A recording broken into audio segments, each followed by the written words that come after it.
do it. I could really do it. There's a string of pools that leads to our house. Well, look, the Grahams, the Leahs, the Bunkers, and then over the ridge, a portage through the riding ring to the Hallorans and the Gilmartins, down the lane to the Biswangers, and then... Who's next? Oh, I can't place it. Who is it? Who's next to the Biswangers? Shirley Abbott. Then across Route 424 to the Recreation Center pool. Then up the hill and I'm home. That was loud. Scene. Ladies and gentlemen, today we are watching Burt Lancaster's seminal film, The Swimmer, 1968. And it is an absolute pleasure coming in from a hot Thursday night in the city. First off, before we start, I do want to address some controversy. And we're going to separate ourselves, the podcast, from recent drama that has occurred within the film community. So this was a really devastating moment that recently happened. And again, I'm just removing the podcast from the discourse in an effort to distance ourselves from the moment. And of course, I'm talking about the BAFTA moment from a couple days ago against Michael B. Jordan and the Sinner. So just want to get that out of the way. Say the other guy's name. On record for months now as anti-BAFTA. So, really we've come out on top in this culture war. Right. I think it was all staged. I think this was the ultimate BAFTA bait of them all. No one's talked about the BAFTAs until this. That's true. It was and to pump up BAFTAs. They're dangling it. They're dangling the bait in front of us, and we just BAFTA baited all over it. Yeah, how many people knew about the BAFTAs? Americans don't know about the Definitely BAFTAs. not. And I wonder only highbrow podcasts like us discuss the BAFTAs. Yes, we are a top 1%. But now everyone's talking about it because, and what's interesting too is it's pre-recorded. So why do you think they didn't take that out? But they took out the Free they Palestine. Oh yeah, they took out the Free The Palestine. director talked about Free Palestine. I mean, we're not going to touch that on Riverside. We're going to stay neutral. Again, we're distancing ourselves from BAFTA entirely. Honestly, give us your take in the comments. Did Alvin Cummings give a good response to this? Is BAFTA actually baiting us? The guy who went out and apologized later, the British white-haired actor. He's like, we're sorry if some people were offended by some of the language they heard tonight. Which is not what you're supposed to say when you apologize. You're not supposed to say, I'm sorry if your feelings were hurt. You're supposed to say, I'm sorry. Yeah, very gaslighty apology. Yeah. Well, in any event, we're joined here by my two co-hosts. As always, the beautifully bearded J-Rod. Thank you. It is the Lenten season as Christ did wander in the desert for 40 days without a shower or shaving. So am I. Did they shave back then? Is that on purpose? They would shave sometimes. I don't know how often. Well, they weren't. The Jews weren't supposed to cut their hair. Well, Jesus wasn't really a Jew. That is wrong. Well, okay, yeah, we're not getting into that. In the Church of Vance, we don't see it that way. Also joined by Danny O'Sheen. Daniel. You didn't ask how I'm doing. I'm doing great, Tim. Doing absolutely. The state of Jared's union is strong. Okay, good. Daniel. Hi, I'm here. I would like to note, contrary to Tim's intro, we are not, in fact, watching The Swimmer tonight. We are discussing The Swimmer tonight. No, because people watch it and then they listen to it. Additionally, I can't believe that every time we do this podcast, we have a new foreign intervention to discuss. So, Viva la Cuba Libre. Cuba Libre. These are uploaded, and then for years to come, people watch it. And so when the All About Eve episode, we talked too much about politics. We got negative feedback. So we need to keep. Guess what? Art is politics, and politics is art. They can suck my dick from the back. We're gonna swim all the way to Cuba and fulfill Jack Kennedy's mission. All right. I mean, if you guys want to have a politics podcast, you're welcome to start that on the Fishy Film Fridays this podcast pod could network. be described as a bay of pigs based on our body types. My recent trip to the Philippines, I was called a muscle pig by somebody. Whoa. Yeah, they said that was a compliment. I'm like, that is not a compliment. But I'll go. I'm like a boar. Yeah, speaking of bores, this film starred Burt Lancaster. What do you guys know about Burt Lancaster? One of those names that you hear a lot and you're never really quite sure why. You just know he's like an OG of like 50s Hollywood. Yes. Because I'm trying to recall, I'm actually just going to click on his Wikipedia right now. But, Yeah. you know, Is today, this actually his it's just a seminal name. work, No, Tim? Or were you just throwing like, words around? It's one of his. He said it's his favorite performance, his own Okay, personally. but does seminal mean, what does seminal mean? First? That's actually a good Or point. most important? It means like the strongest, I think. Oh. Oh, it strongly influences later development. So maybe not necessarily true at all, but that's okay. Yeah, because I think the semen sound there is not accidental. I think it's the same root word. Oh, Jesus. Like insemination, like this is the starting point. Oh, very interesting. Yeah, so that is not the correct answer. We're going to edit that in post. But Burt Lancaster, I was reading a little bit about him. He was originally a famous and professional acrobat. He was a circus gymnast. He would do flips and stuff with so he's a carny like J-Rod. with his best buddy. Kirk Douglas. And that was through the 30s. They'd travel across the countries in a circus, and they'd perform on the horizontal bars in trapeze. And so you almost see a little bit of that in this film because Lancaster is in pretty good shape through this film. Wouldn't you say? He's got a good body for his age. I can't really place his age here. He's 55 in this film. Wait, so no one's seen this movie before, correct? Nope. Yeah, no one's seen this. Sorry, I just wanted to get that off the table. So I would like to talk about bodies, actually. I'm surprised we're talking about it this early. He's hot, but in a way that you don't see in Hollywood anymore, ever. Same thing could be said of the young girl when she's running in the bikini and her belly fat, which is like a normal person's body and a very attractive body, her belly fat is bouncing. And I can't imagine a single woman in a leading role in a current film other than like Lizzo who would be okay with her body fat Lizzo in a feature slow film. motion for an extended shot. And so I think it's very interesting to think about body positivity and the way it's changed. Like this guy is like hog out, like the whole thing. He's not like skinny. He's got a little bit of belly fat, but he's got nice arms. You know, it's interesting. He's sort of built like a refrigerator.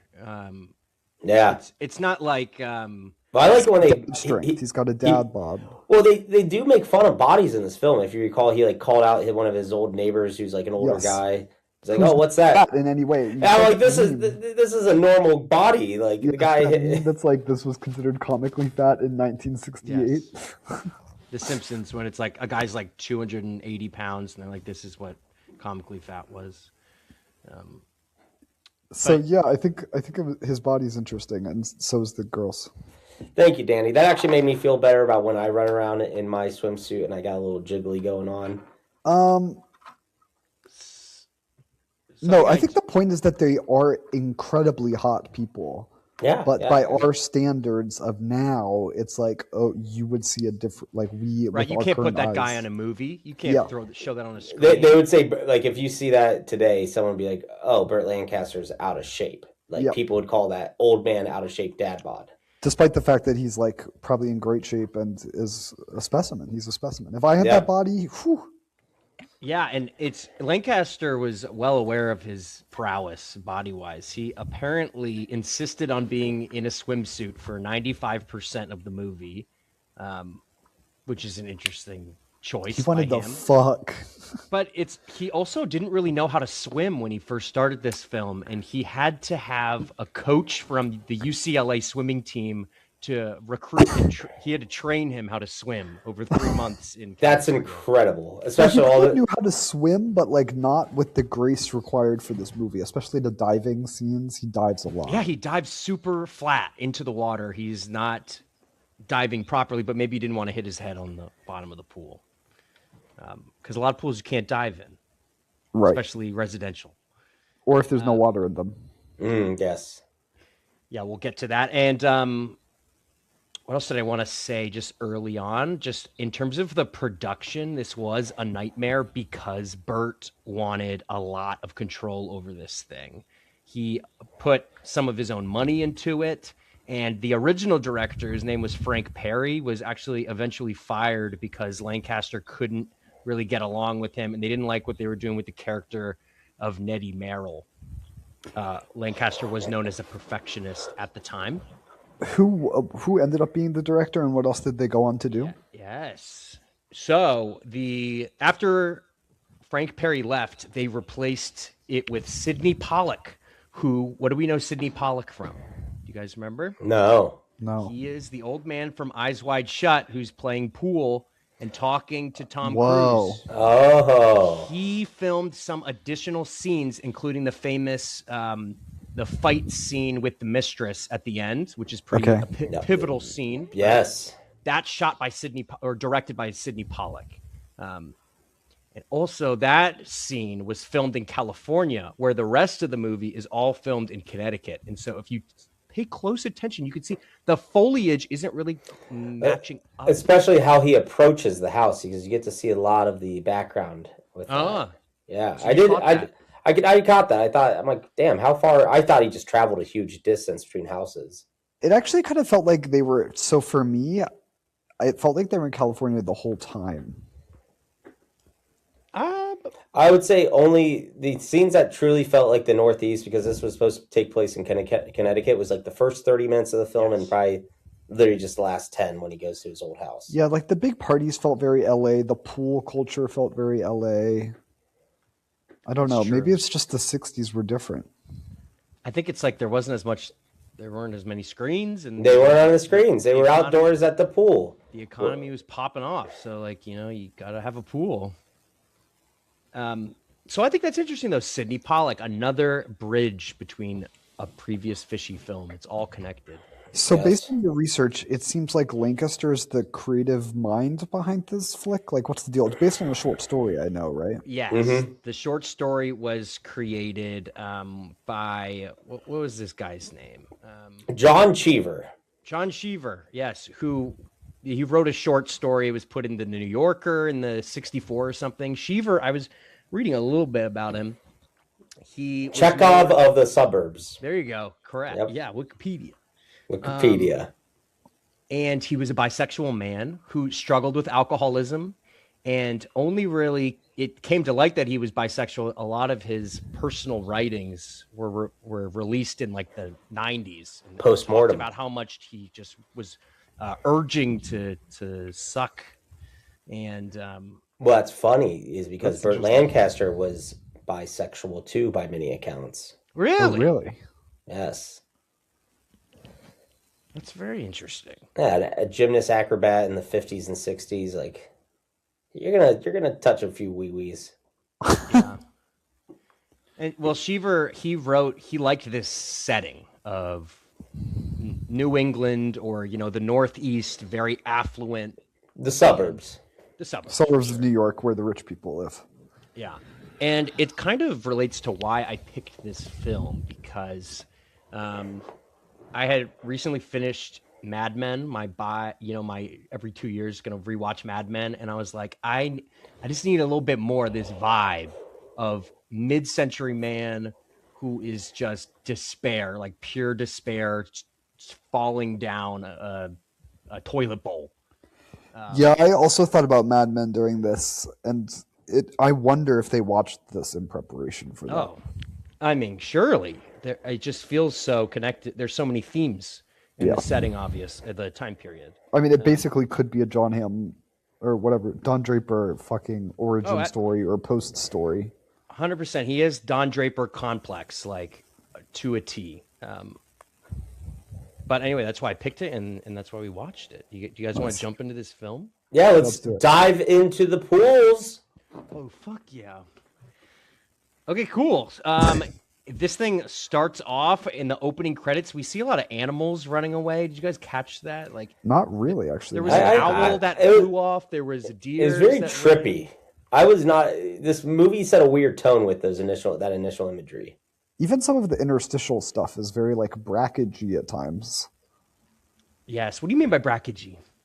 I don't know Like what that Stan means either. Brackage. Like there are parts where it's just like abstract shapes that are like moving. Yeah, it's very dreamlike where Yeah. we're looking through the trees almost, and you see. Yeah, a I didn't glimmer like of that light. tree shot at all. Oh, you didn't. No, but some of the ones that were up close to things and you can't tell what's going on and it's just like Yeah. kaleidoscopy.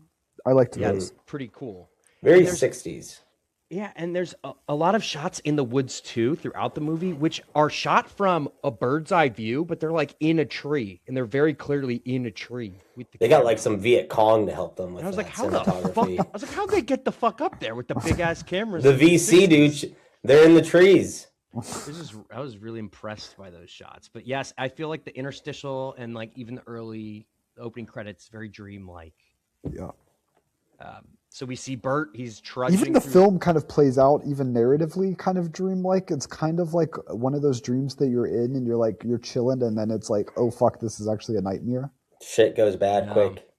Yeah. And then it ends quick. It's very abrupt and like on to the next thing. It does feel incredibly dreamlike, which, I mean, I give them props for that. Like, this is hard to make this kind of. I mean, you can't make this stuff now, but like back then. Well, even as a plot device, it's so simple. And we actually talked about this a couple episodes ago in Minority Report, how it could just get so complicated at times. And back then, you could just make a movie where a guy is swimming from point A to point B, and it worked. And nowadays, like people be like, "That's stupid. We're not funding that." This felt like a really good extended Twilight Zone episode. Oh, absolutely, yeah. Yeah. Well, we see Burt. He emerges from the forest like some sort of creature. He climbs over the rocks and he's at somebody's house. Dives into the ocean, and by ocean I mean the pool. And we see a glass come into frame with a drink in it. I like that shot early on. Good Pretty 60s cool. alcoholism. He grabs it and he's immediately talking to his buddy. He's like, "Hey, I haven't seen you in a while. This is a nice pool." But this is classic like mid-century convo between the three of them, right? It's the guy whose house it is, his wife, and then Burt, and then we introduce some other characters as well. I don't know. They threw a party the night before. They're hungover, but yep. they're drinking martinis in the morning. He's very flirtatious with the wife. He like kisses her feet. Yes. Oh yeah, there's a couple feet moments in this movie. There's a lot of Tarantino level foot fetish behavior going on here. Yeah. And what do you think that's about? Because it was interesting. He comes on to this woman who's clearly, to me at least, the wife of the man who's there. And he's very openly hitting on her. And but I always think, was that just 60s like flirtation, like yeah, going he on? like slaps that other woman's ass when she's gardening. It's and I was like, whoa, that's crazy. I think it's in part this is the shit you could get away with back then, but also it tells you a lot about his character. The ego on this guy is fucking ginormous. He thinks he can. That's not the only thing ginormous. Yeah. Dude, when you're walking around with a package like that in those tiny swim shorts and everyone else in your age just looks like shit, go for it. I don't know that I noticed his dick being that big, but I did notice the size of the swim trunks. Yeah. Which that's a 60 swim trunks. They look like fucking, he's like got the Skims on in the pool. Yeah. I wonder what wardrobe department was like giving him options for it. Oh. Imagine he's just wearing baggy board shorts. Well, apparently he had 18. It would change the whole movie if he was wearing baggy This movie made today, they're wearing baggy board shorts and Crocs. It would be like Paul Mescal in like a short but baggy pair of swims. And he would be perfect casting, actually. Someone get Hollywood on the phone. He apparently had 18 pairs of the swim trunks during the shooting of this. That's hilarious. Which feels unnecessary, but go for it. We get an early idea, though, of what I was talking about in this first scene, where this guy, he thinks he's the shit, and, he acts like it, like a peacock. Yeah. There's a comment about how many people he's had sex with. Yeah, he's like, "Oh, I'd be in a wheelchair for some reason." He said something like that. But it's interesting he doesn't drink here, right? Everybody else is drinking, but Burt isn't drinking, or Ned is not drinking. It's Ned, right? Ned. He's kissing people. "Oh, it's Ned. I haven't seen you in so long." And then you can tell Ned is really something's going on. He finds the day very beautiful. He's making comments about the sky and how great the sun is. And then he gets this twinkle in his eye, and he comes up with this idea, which then is the crux of the whole film. He is going to swim home on what is the river's name? Lucinda. And what is that named for? His wife. Correct. He's going to swim on the river Lucinda. And they're like, this white boy crazy. And it's like based on a memory of his childhood of swimming with one of the guys who's at the pool. And there's an interesting comment made during that scene where he says something like, "Oh, we could swim forever back then. It was before booze, cigarettes." And then someone else says, "And women." Yeah. And it's interesting because, like, I took that as just a joke at first. He's doing the swim still, but the swim is kind of a symptom of his decline. And his decline seems to me to be bound up in the boozing and the women. So it's like he's trying to go back in time. The man's clinging. He's clinging to a former life. Yeah. Oh, absolutely. And that's a good point where the swimming reminds him of his youth. Did anyone get really uncomfortable when he kept getting his one friend at the first pool? He's like, "Come on, just in for a quick swim. Just take your clothes off now." Yeah, and he does that throughout the film where he's trying to goat people into the ocean. He's lonely. I try to imagine if I show up to neither of you guys will probably ever have a pool, but I show up to your place and like I try convincing you like you're about to catch a flight in an hour or two and like talking to I can just imagine the attitude you both give me. Yes, and did we catch the place where that man lives? Did anybody catch that? Connecticut? No. Columbus. Oh yes, that was hilarious. He called it the provinces. They call it I'm like, you motherfuckers. They were dunking on Columbus. Yeah. And then, another. He goes, "I told you not to accept that transfer." Dude, I related to that guy hard. And he says, I would. He calls it the provinces. I would have quit before they sent me to the provinces. Yeah, dude, never accept the transfer. Right. He gets this idea. He's got the whole thing mapped out of how he's going to go pool to pool to pool, which the steps in between would be very difficult, I feel. Barefoot? This sounds miserable, man. His feet are fucked at the end. This guy's got to have hookworm by the end of this. I have thought about doing this before. What? Oh, come on. Not like as like big of a journey as him, but like in my development when I was growing up, like you could definitely have done this. You could jump over fences and swim from one pool to the other. I definitely have had that thought before. Also, another movie or piece of media, did either of you watch that other John Hamm show, Your Friends and Neighbors? Yes, I've been starting that on Apple. A lot of thematic parallels between that and this. Yes. Yeah, actually, good observation. It's all about like clinging on to like a life that you wish you still had. And it's like it's also in Connecticut, and it's this guy and his rich neighbors, and his life's kind of falling apart. And it's John Hamm again, so yeah. Maybe John Hamm is a good comp actually for Burt Lancaster. Yeah, they might have popped off with that one. Yeah. That was pretty good. Yeah. So anything else you guys want to say about this first pool he experiences? He jumps in the water, he leaves, and they're like, "Where the fuck is he going? He's actually doing this." Yeah, and they're like going to another party, and they haven't seen him in a long time, but they're still inviting him to go on. So already there's like some weirdness going on with his relationships. You can tell he's like avoiding stuff. Yeah. Yeah, and that's a constant theme of people be like, "I haven't seen you in a fucking long time." Did you off the bat know that this guy's life had fallen apart from this first scene? I was trying to think about this. I'm like, how? Because I'm trying to think of the cues and the hints they give along the way, and what was like my first true like, oh, something's up. And we can get to that.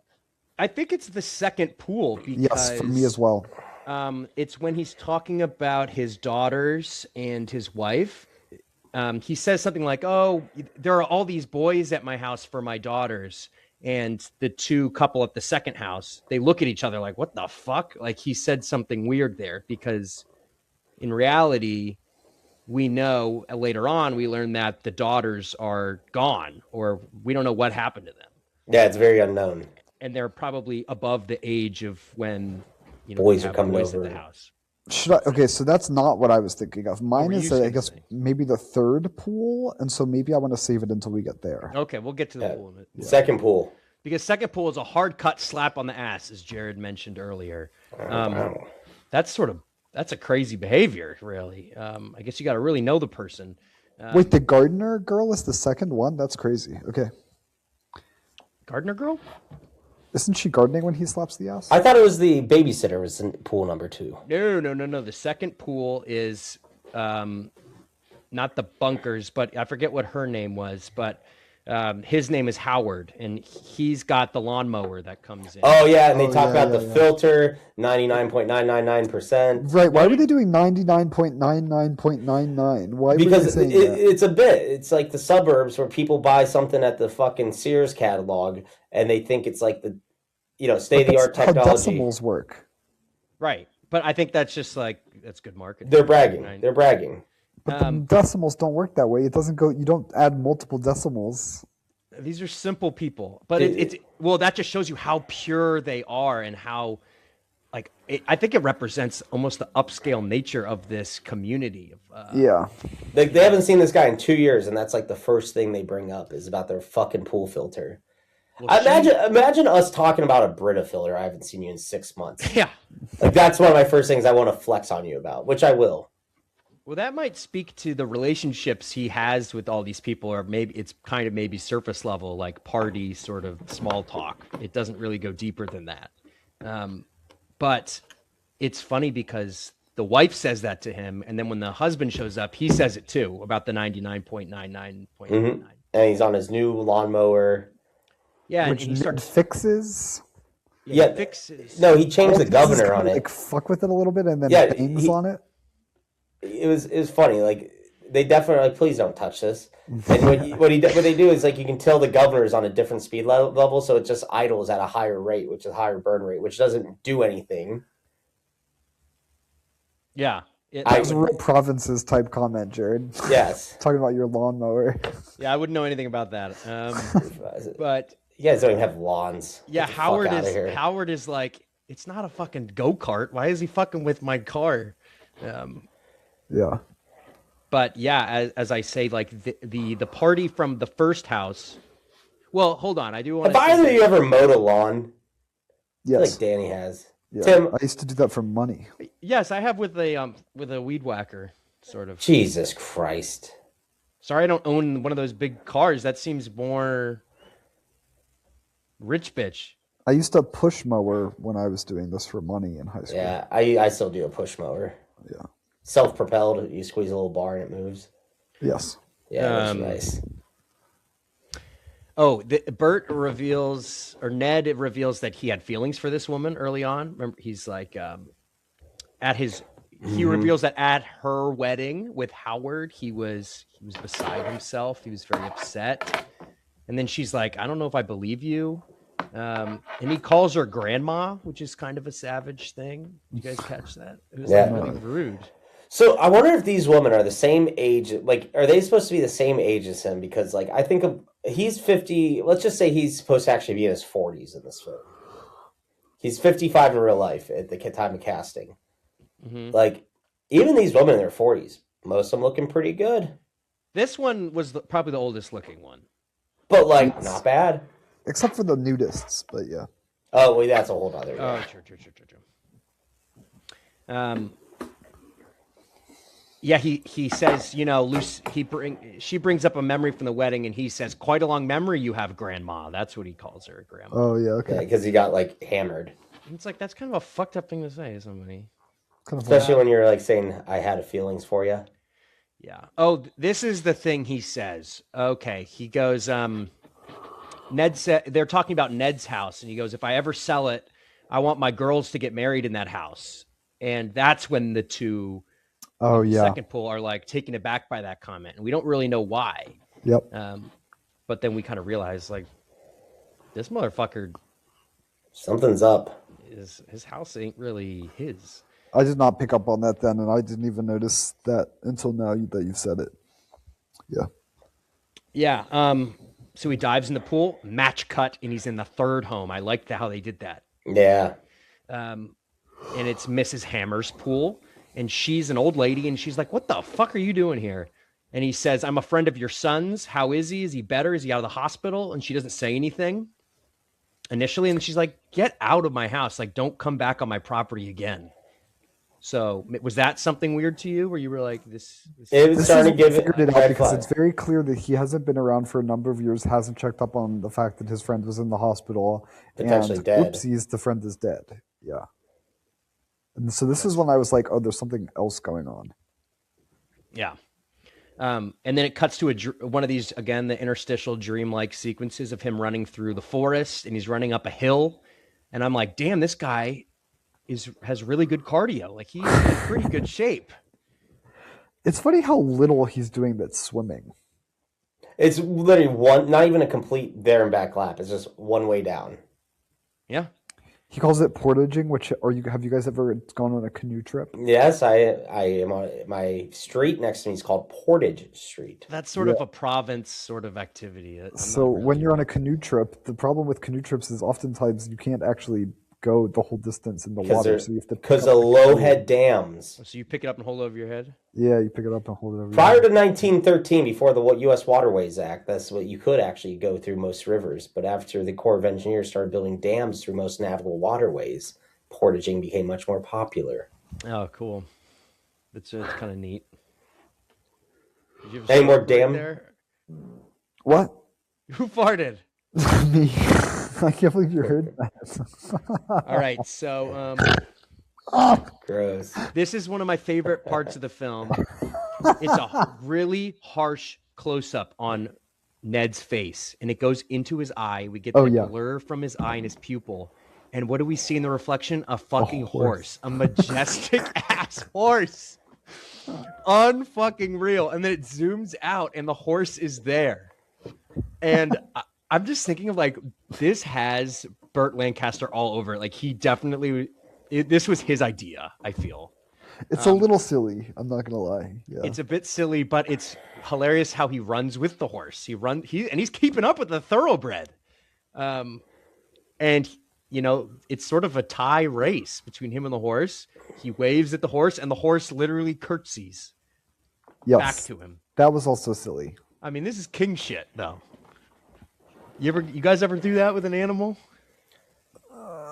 My dog curtsies to me most days. I definitely run. Wild animal. There's a squirrel living in my drywall right now.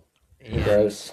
Yeah, well, it's made a residence, and so I've been knocking, and it kind of makes noise back sometimes, and so that was. Dude, you should get it to teach you how to cook. What are you talking about? Like a ratatouille with a squirrel. Yeah. So. Do you need to make peanut butter? Do you need pest control, Tim? We're getting somebody, but actually, I got a guy if you need somebody. No, we good. I've got it. You wouldn't believe the amount of phone calls I've made. But I scared it out. I've been like continuously knocking like 5 minutes at a time. I put a speaker up to it and just played audio of like people talking. I should have put this podcast, but I didn't. And it was gone. But I'm afraid it can get back because there's definitely a hole that it is taking advantage of in the roof.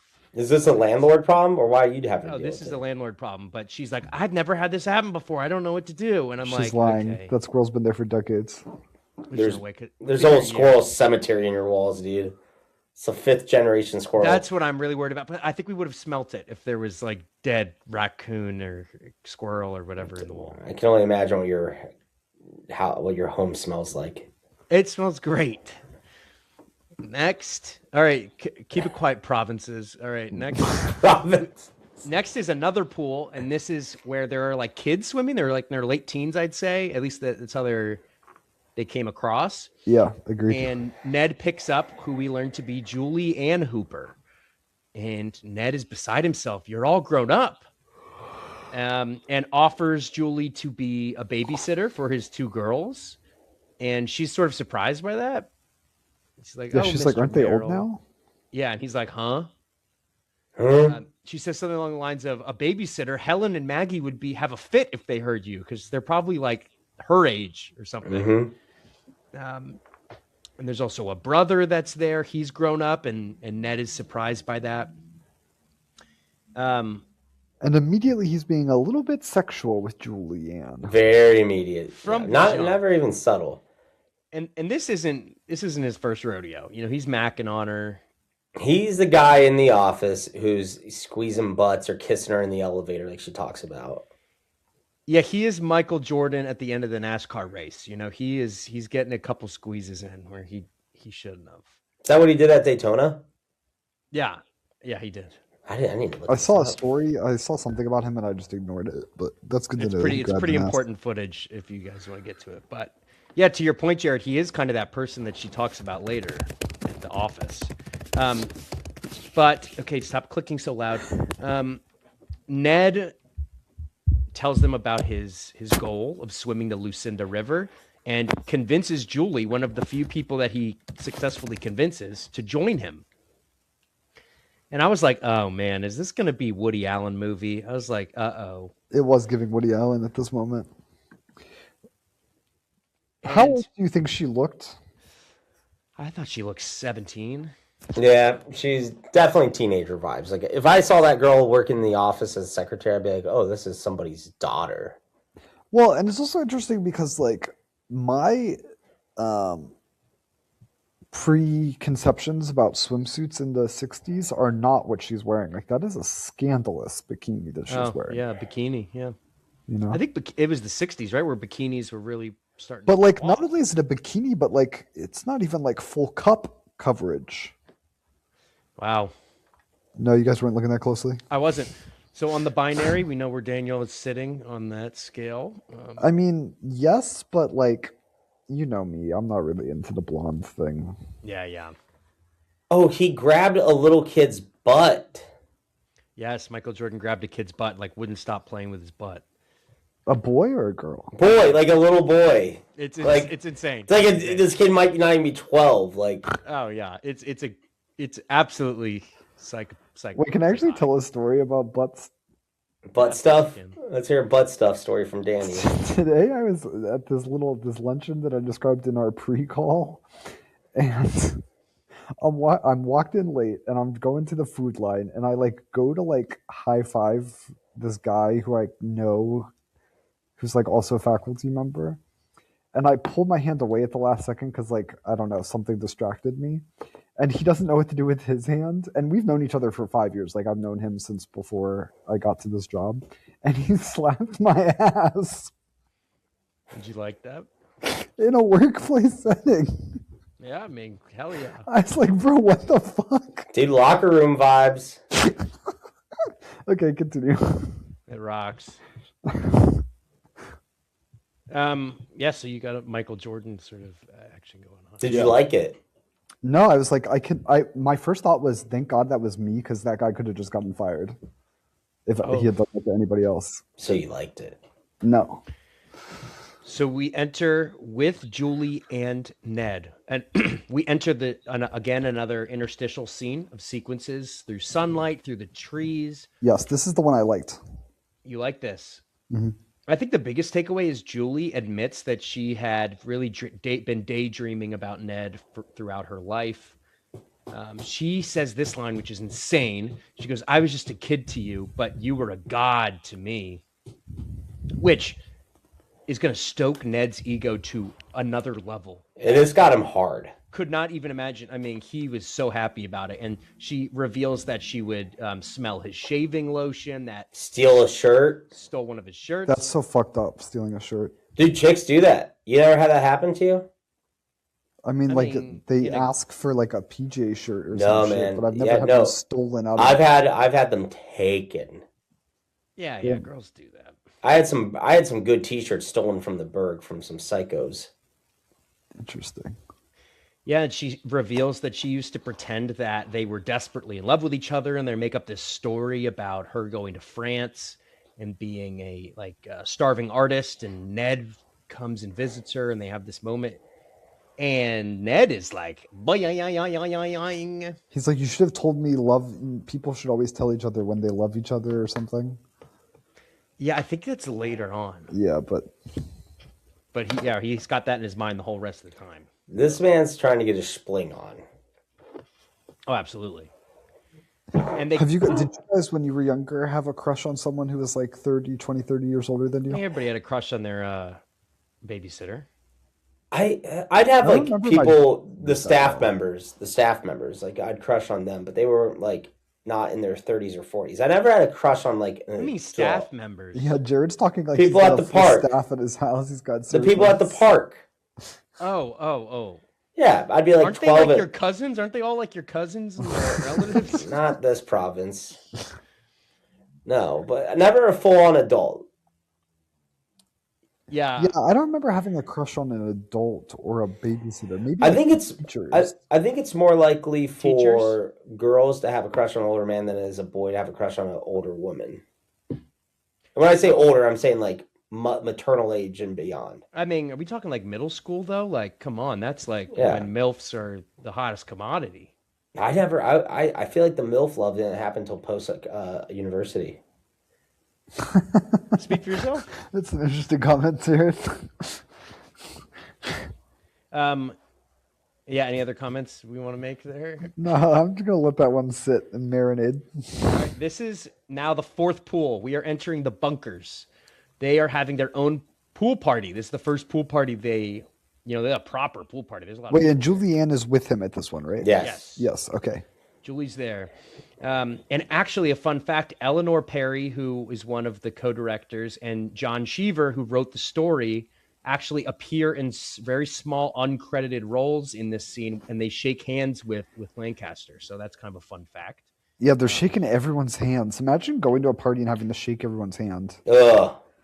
Not only that, but he brought Julie, which is such an aggressive move, especially because a lot of these people know his wife, Lucinda, and he's brought this 20-year-old. Who's But I wearing think- nothing. I also think back then people were okay bringing their mistresses publicly around. That's what I'm not sure about. Yeah, I don't know either. It does seem odd. And everyone's sort of like, maybe that's something he did a lot, and that's his character. And they're just sort of used to that. Like, oh, there he's That back. no one's throwing a big deal about Julie being there. Well, he keeps moving them very quickly from conversation to conversation as Yes. if he's avoiding something. Yes. Yep. Yeah. 100%.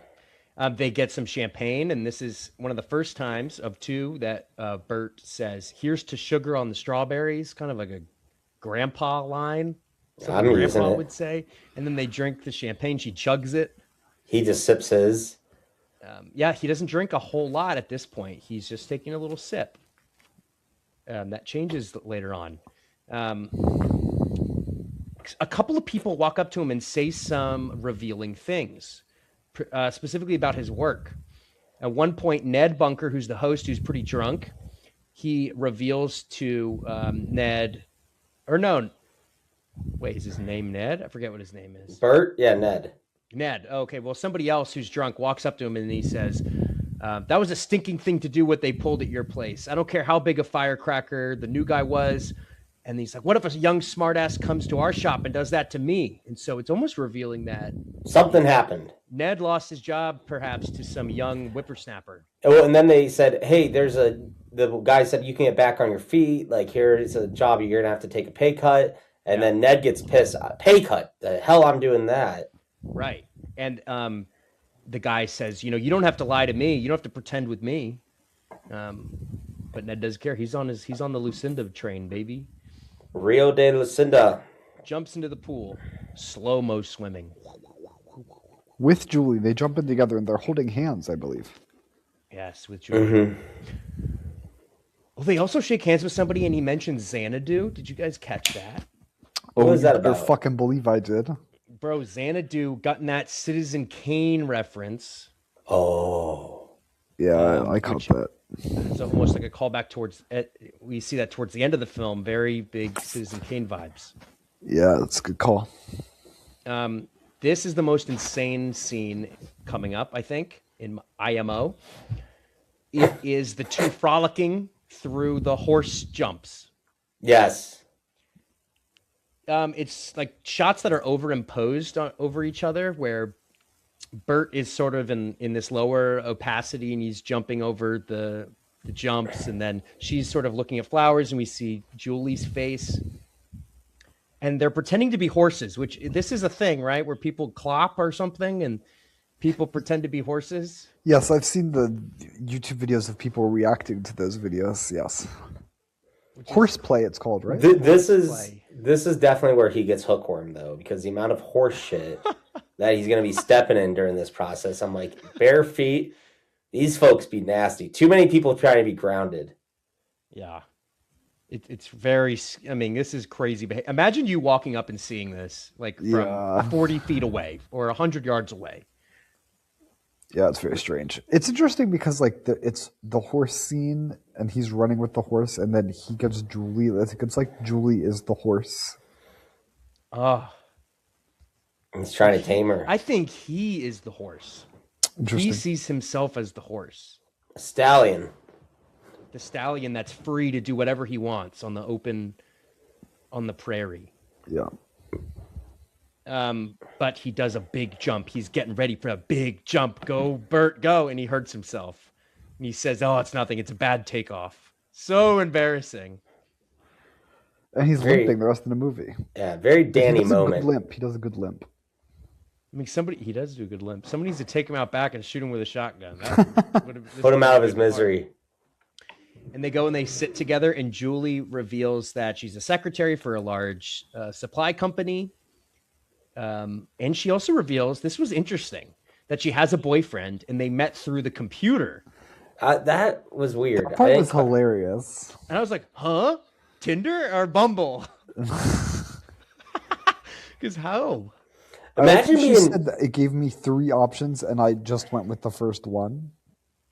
Yeah, I guess because now online dating is like you have infinite options, and you are constantly playing the lottery to see if you can get a better one. I think it's better just to have fewer options. I like the whole idea that it's a mail-in and that someone's sorting this. Right. It's probably not even a computer. I went on a date with a girl whose parents met by VHS tape. What? And you would film yourself talking on a VHS tape and send it to a matchmaker, and then they would send someone else your VHS tape. That sounds like so much fucking effort. Yeah, I've seen those videos on YouTube of like love connections or something, and they're really embarrassing now because it's like out of context. But she was like, I mean, she was a little bit weird. She took mushrooms on our second date, so I mean, maybe she didn't work out. Portobello? No. Oh. Yikes. I don't like mushrooms on pizza. I like mushrooms on pizza. Yeah. Everyone, comment down below. Do you like mushrooms on pizza? Yes. And this is when Ned shoots his shot, and he is like, well, she tells the stories that Jared mentioned earlier with the, she saw a naked man across the way in her office building. She got pretty much sexually assaulted in the elevator when somebody planted a kiss on her. We say essayed now, Tim. Sorry, essayed. My bad. Apologies to viewers if you're offended hearing that. This is not the Baptist. We will be editing that out. And he's like, oh, I'll be your guardian angel, Julie, and really brings her in. He is go on the train with you in the morning. I'll grab lunch with you and we'll ride the train back. She's like, I don't think my boyfriend will like that. Yeah, I can't think that's gonna work. Is this before or after he does the belly touching? This is right. This after. Is during belly touching. Yeah. Okay. The belly touching is so crazy. Calls her belly a pile of wheat or something. Yeah, he references the Bible, Song of Solomon. He references the Songs of Solomon, which I had to Google, and I wasn't aware there were love poems in the Bible. So. Oh, this guy hasn't watched season 7 of King of the Hill. Oh shit! When Bill Dotrue falls in love with the pastor, and then she starts reading Songs of Solomon in the church. Oh shit! Okay. It's the horny book of the Bible. I like the King of the Hill callback because I remember this. It's an insane reference. Like, how the fuck am I supposed to remember that? Okay. It's a good episode. It's a good episode. Julie dips at this point. She's running like a horse. She's getting out of there. Yeah, because he's touching on her belly, her fat little belly. That was a good call by Julie. Don't you guys think? To get out of there? Yeah, definitely. And I was sort of glad. I was like, okay, good. I don't want this to be a Woody Allen movie, Predator falls in love. I was excited that shit's going sideways. I'm not loving the anti-Woody sentiments, but I understand your point. You know what I mean. Burt walks up on another house, and this is like a manor. This is a very nice building. And he flags down a car, and this is a little cringe from Ned. This is cringe. Here. This is BAFTA. Like, we're getting close to BAFTA related territory. He goes, Steve. Oh, you're not Steve. But you can tell this man knows who Ned is. Yeah. Right? He's like, oh, get in the car. I'll drive you up. And he gets pretty annoyed with Ned as he's talking about this guy named Steve. He's like, you should have heard Steve sing. Yeah. And the guy finishes. He's like, oh, let me guess. Natural sense of rhythm. And he's like, yeah, that's right. Which seemed clear. It seemed clear to me that they'd had this conversation before. Like, exactly. Yeah. Which is when I started to put together, I was like, oh, Ned is like a high functioning, severe alcoholic. Like, he is just constantly plastered, and who knows what he's saying to who and doing to what. I would say he's displaying some schizophrenia. You think so? Dissociate with society, drastic mood swings, like avoidance of like confrontation with like stuff he is not mentally congruent with. Not more. I mean, not to break out the DSL. Maybe he might be a bit more manic bipolar. Dick sucking lips. Wouldn't he be like more bipolar? Manic bipolar could be it. Tim, I think he's more alcoholic. I didn't think it was. Or he's a narcissist. Maybe he's just a narcissist. Narcissism does relate to like repeating stories. Yeah. Yeah. There's something going on. The man's not well. He's not well. And I was like, damn, Steve does not have to put up with this shit. Well, it's not Steve. It's not Steve. The other Steve does not have to put up with that shit because he's not there. We learned that Steve has no personal worth, apparently. Ned walks up and there's two nudists. This is kind of a comedic part. Like, what the fuck? Why are they nudists? The comedic part is when he's standing in the field and he takes off his swimsuit to be a nudist with them, but then he holds the swimsuit in front of his dick and balls in such a way that he might as well have just kept on the swimsuit. That's true. He's actually covering himself up more than this. Yeah, like it's less. You can see less of his dick that way. Some people might feel uncomfortable with like showing your penis off, but they want to still be respectful of the hosts, and so they take off their pants to agree with the customs. Yeah, it's an interesting move. I'll say that. Yeah. But while he's walking up, they're like, "Oh my God, Ned's back. He's going to ask for money again." This is when it really starts to come through. Like, there's a lot going on. Yeah. Yeah. And it turns out he's not really there to ask for money. Obviously, he wants to go to the pool. But there's a benefit that the Hallorans are hosting. I forget what the benefit was for, like a benefit dinner or something. And he offers to buy a table for $1,000. And she's like, really? At one point, the husband goes, oh, I'm sorry we couldn't help you out. And Ned really defensively goes, I don't recall asking you for help.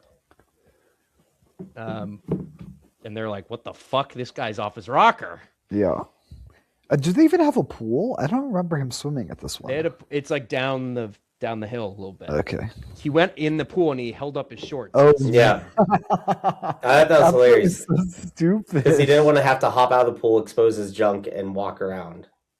Yeah, kind of weird. So weird. Just get your shorts wet. Yeah, that doesn't make any sense. Oh, that actually is a nice tie-in, though. I did have some problems with the continuity of the wetness of his hair. Uh-huh. There's some continuity issues, like shot to shot. Yeah. Throughout the movie. Yeah. What do you guys think of a nudist behavior? You into that? I knew you were going to bring that up, J. Red. I mean, we know where you lie. I love being nude. I'm a kind of a never nude. Like, I'm really close to never nude sort of level. Like from Arrested Development. Yeah. Absolutely. Why are you just uncomfortable seeing your genitalia? Like, I just think it's mine. It's mine. What's mine is mine, and what's yours is yours, and let's keep it that way. Yeah, but the good Lord, brought us into this world to be shared with the world, the earth. I did have a seminal moment in my life when Like the Seminole tribe? I went to France at a young age because I'm not from the provinces. And the dude... I went to a nudist beach with my family. And I was young. I was probably... Did anyone get nude? No, but I mean, everybody else was. And I remember being like, what the fuck is going on? Yeah. That's crazy. One of my earlier memories. Yeah, good old saunas, nude beaches. They're good community bonding. And no judgment-free zone. Or it's a judgment-free zone. My gym has a steam room, and a lot of the gentlemen choose to be unclothed. What do you wear? What? What do you wear in the steam room? I wear my gym shorts and a towel. Why don't you just go only towel? Because even then, I don't like the feeling. You're not breathing properly. You're not getting the proper treatment. My penis doesn't have to breathe. Yes, it does. Oh, penis needs to breathe, man. If you ain't letting that penis breathe, I feel terrible for future Tim, Mrs. Tim. Oh, yeah, because yours is like a pocket full of posies or something. No, right? It's not, but it can help sanitize. The folds need a good steam cleaning, man, just like any good shirt. Maybe crazy. You're right. I mean... It is interesting how, like, nudists, and this includes Jared and the people in this movie, they always have a certain body type. Yeah, no, that is true. When you see people constantly... Most people who should be least... Exactly, it's always the people who should be least. But they're happy with themselves, man. No, they're just imposing their ugliness upon the rest of us to make themselves feel better. Nah, you're viewing it all wrong. I'll say that French nudist beach, they were not. Do you find yourself watching a lot of those like public beach porn videos ever since that experience? No, I think know that was the whole idea of love making in the sand. It just as an experiencer of that, and like it's just not attractive. I've actually never done that. I'm not going to air my dirty laundry, but you have, and things get where you don't want them to be. Oh wow! I feel like now I need to do this. Am I missing out? Should I do it just for the experience? 100%. Interesting. Okay. Nighttime, come on. Or find a good sandbox at a playground. Yeah, go to your local playground. Yeah, might have to cut that one. That was a very revealing conversation. Okay. Mrs. Tim doesn't watch this. You're good. Mrs. Tim doesn't mind that you're not steaming yourself out. All right, next. This is probably my least favorite pool that he goes to, but it might be the most revealing about Ned's character. And this is the house of a little boy named Kevin Gilmartin, who's sitting there selling fucking drinks. Lemonade, and playing the flute. Which, in this neighborhood, how much foot traffic or car traffic is he getting with this lemonade stand? It's a boy left alone with, like, a housekeeper, or whatever the hell it is. That sounds like straight-up child abuse. It's actually crazy. He's, like, just sitting in a suburban Connecticut where there's, like, no one. Which is sad, because, like, there are, like, Connecticut's filled with houses like this, with sad boys on their own, in these broken homes. It's really upsetting.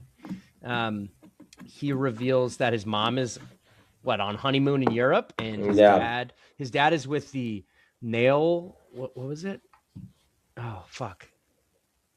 The people who like do fingernail, like he says. Oh, manicurist.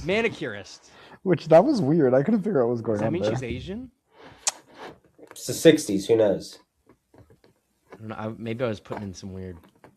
Thanks for the stereotyping, Tim. Yeah, sorry.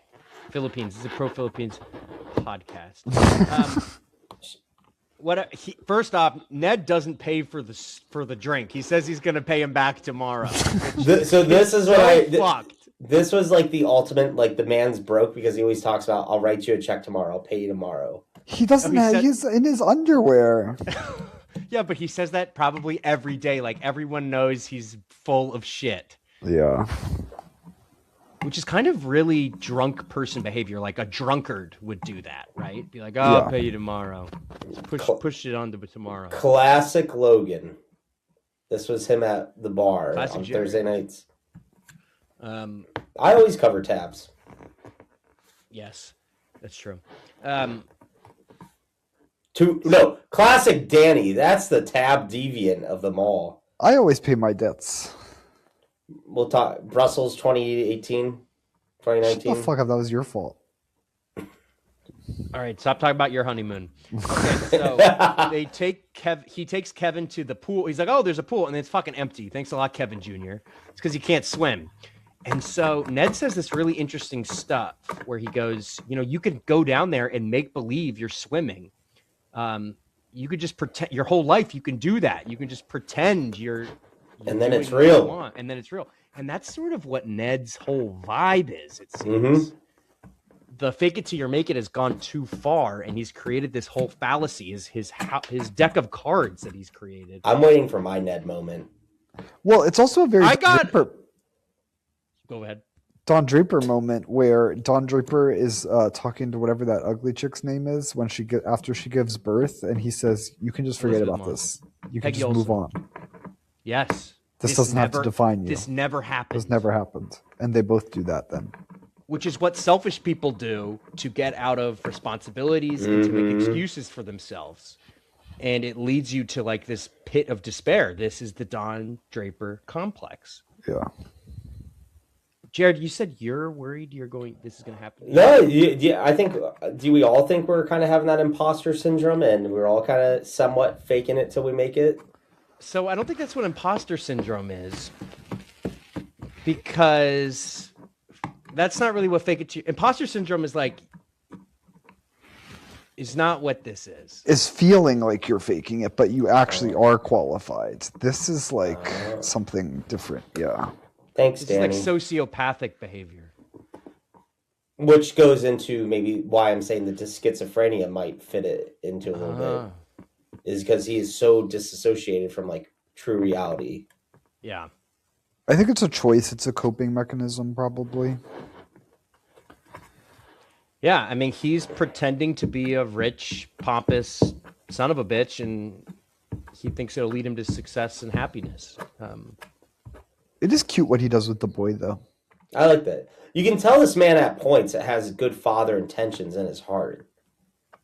Yeah, there's somewhere deep, he wants to be a good dad. I mean, he talks about his daughters where he's like, oh, every word I say, they believe me. Like, they think I'm the tops. Then he inspires hope in this kid, saying, oh, come over to my house. We'll hang out. We'll play hockey. Mm-hmm. I mean, he is the Rizzler in many respects, despite his flaws. Who is the Rizzler?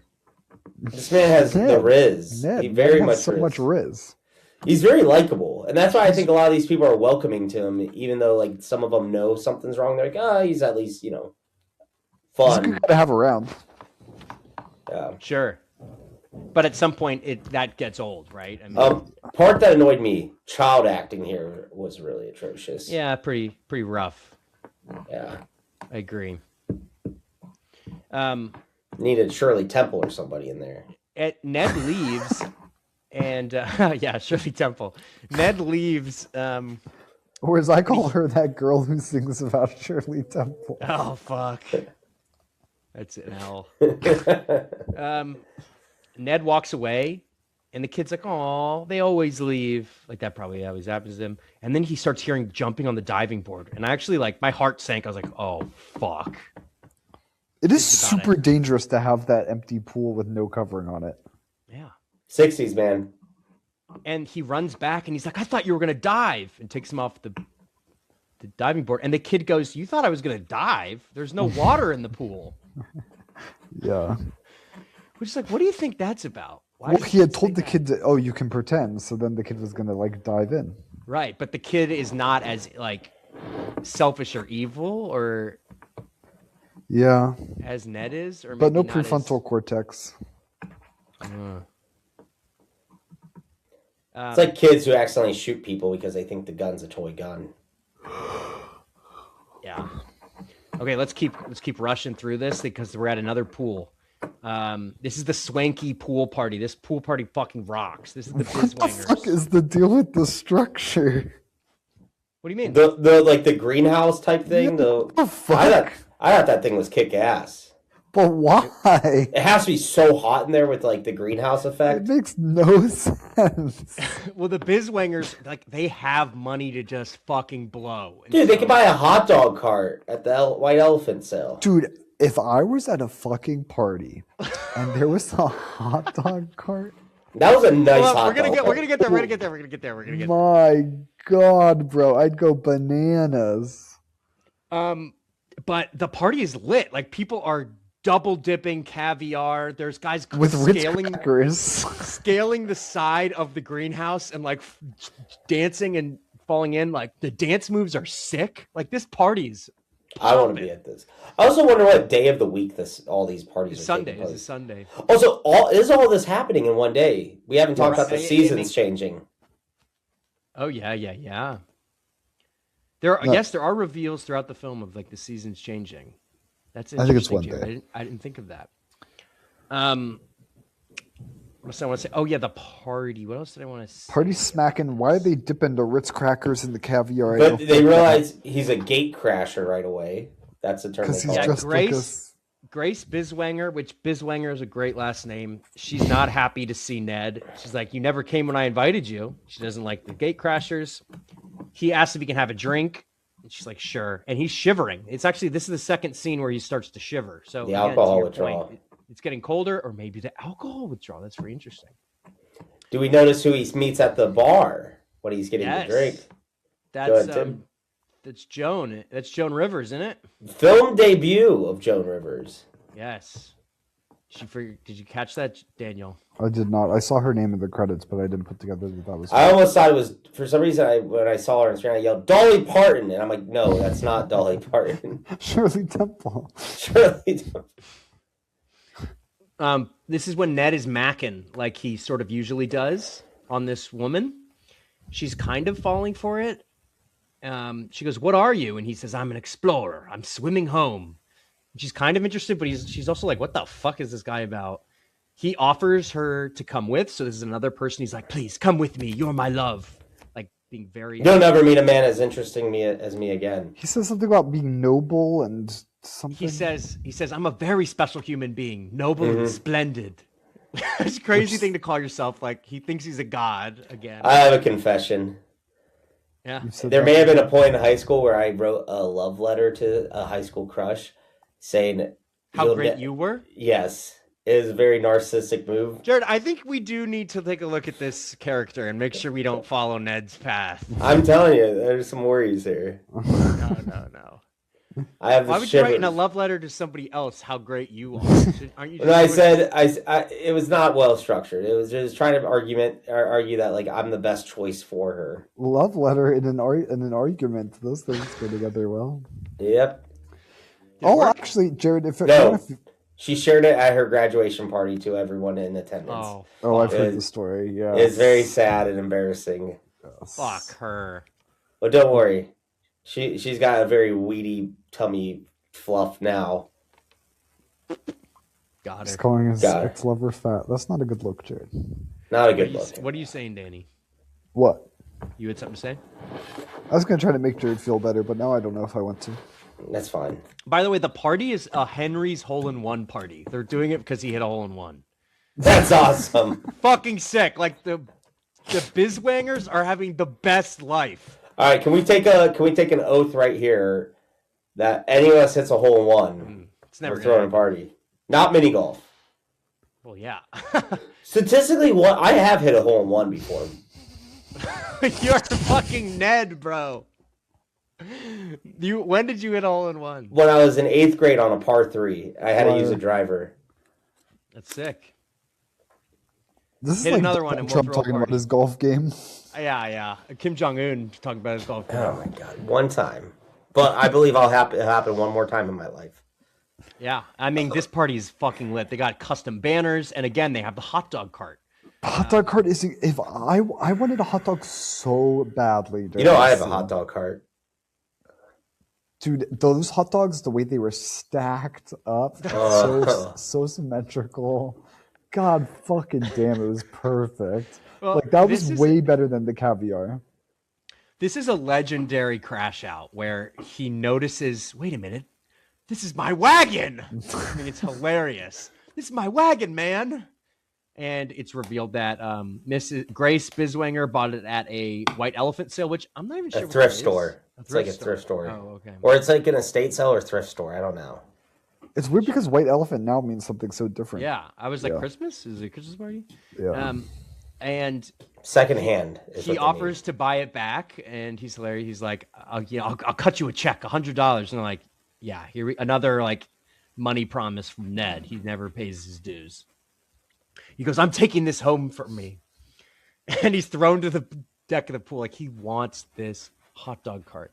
And he wants it because... Well, we ignored that he pissed everyone off because he like dove into the pool and made a huge splash.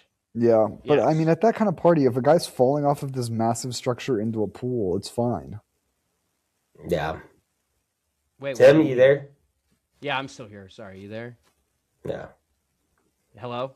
Yes. My God. Wait, what were you saying? Like the party was mad at him because he jumped in?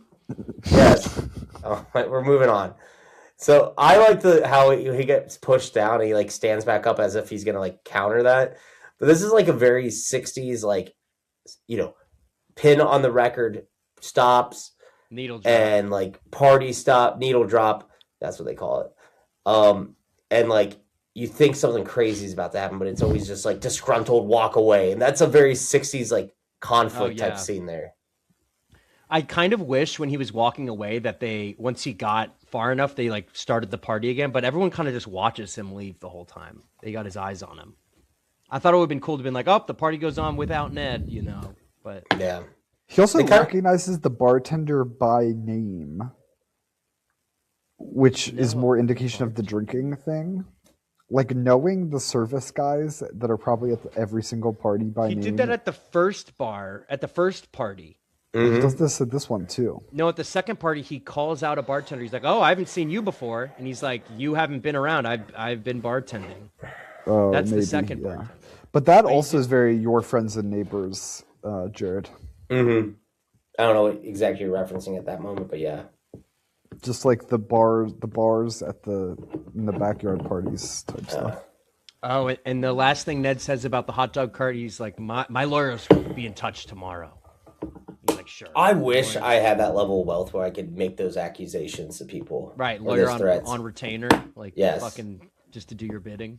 To go deal with my hot dog cart drama. Legend. Dude, I'd be like, I'll sue you for the hot dogs. Who gives a fuck about the cart? Did he take a dog? I don't think he does. This man's been drinking and swimming on an empty stomach. Oh, yeah, that's a good point. His caloric intake... That's what you got to do to maintain that physique. He's at dangerous levels. He needs food. Hello? Fucking goddamn it! Okay. Come on, Wi-Fi. Stick with me. The squirrel's chewing on the fiber optic cord. I don't have fiber optic. They don't have that in the city. Okay. Next is probably the most aggressive and the penultimate pool.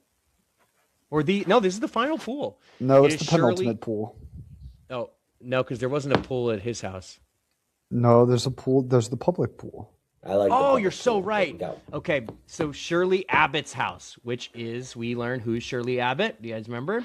Like, what is that? His ex-lover. Ex-lover. She's like an actress, finely tuned. She's not happy. She's not happy to see him. And I actually don't remember the actress's name, but she's pretty impressive in this scene. He's trying to take a splinter out of her foot early on, and he kisses her foot. Another foot thing. And there's this really makes Ned seem bad. There are multiple times throughout the conversation where she is saying no very explicitly, and he is ignoring her calls to leave. Like 4 times and even like takes her top off by the end, is trying to mac on her. So you kind of hate her. I hated him by the end of this. Yeah. Predator. But I won't go through everything that's said. She reveals some things like, she rips into his character, basically. This is like the coming to Jesus type moment, kind of. Absolutely. And her biggest reveal being, and that really does the most damage to him, is that she didn't like when they had sex. She was pretending when they slept together, and he's like, "No, you loved it. You loved it." That hurts him the most because he thinks he's a god, right? His ego is so shattered from this news. Kind of crazy, huh? Very crazy. It's I like how she said I was acting. Yeah. Also, I like it. A lady tell you something shit like this? Nope, because I maintain healthy relationships. That'd be horrible. Yeah, I've never actually. It feels like a trope, but I've never heard it, and you would think that I would have. I mean, certainly women probably, fake it, but not all the time. I like the thing where she talked about how she made a scene in a restaurant when he had to like break up with her or something. Oh, he went on a date with her to break up with her at this fancy foo-foo restaurant in New York, thinking that she's not gonna blow up at him at this nice restaurant, which probably he did that on purpose, right? Danny, when you make your trips to New York on occasion, do you guys go to fancy restaurants with That's a good question. hopes of like, maybe this will help temper emotions in case they ever blow up? We do go to fancy restaurants, but not with that intention. Okay. Maybe it's a subconscious thing. I'm pretty confident that I can pick a fight in any goddamn location, and both of you two know that very well. That's true. Interesting because it's like, where do you pick to take someone to break up with them? I feel like nowhere in public. You do that in a private Olive place. Garden. A park. Pretty good. I was thinking, Olive Garden or Cheesecake Factory. That bill's a little too high to deal with a breakup. Yeah, cheesecake expensive, low-key, and the calorie count, unreal. Yeah, no one's winning from that. Well, that's why you want a big meal, because then you can go home and sleep it off. I've never had a public breakup. Yeah. But I've had a breakup type conversation in a park, and that went well. I've had similar experiences in a park. Yeah. Parks are good because it's public, but you can run away. There's eyes on you. Yeah, no one's in true earshot. But there's the risk of somebody walking by, like a runner or somebody walking. I mean, that's fine. People got AirPods in. They ain't trying to listen to your bullshit. No one cares about anyone as much as you care about yourself.